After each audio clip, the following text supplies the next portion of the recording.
Hi, I'm Ricky Gallagher from the Gallagher Law Firm. Thank you for coming to my website. One question I get asked all the time is, how does adultery affect my divorce?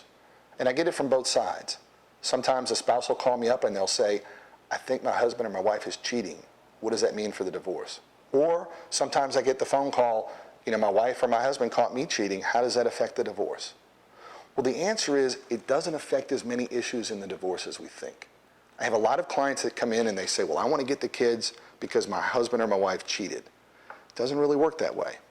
What it does affect is it affects final spousal support. So I'll talk briefly about that, although I have another video that has a lot more detail. But basically, there are two types of support or alimony. There's interim and there's final. Interim is what the spouse gets during the divorce process. So during the 6 months or a year that it takes to get the divorce, that's interim. Final is what the spouse gets after the divorce is finalized.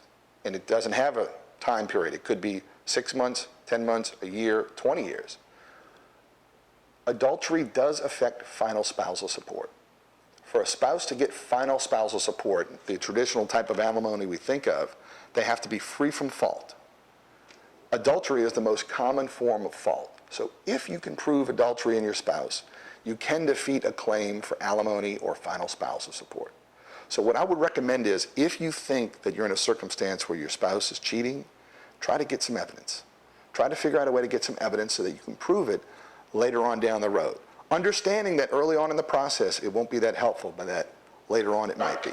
Thank you. If you have any questions, please give us a call or fill out the email form and we'll send you some emails. Thank you.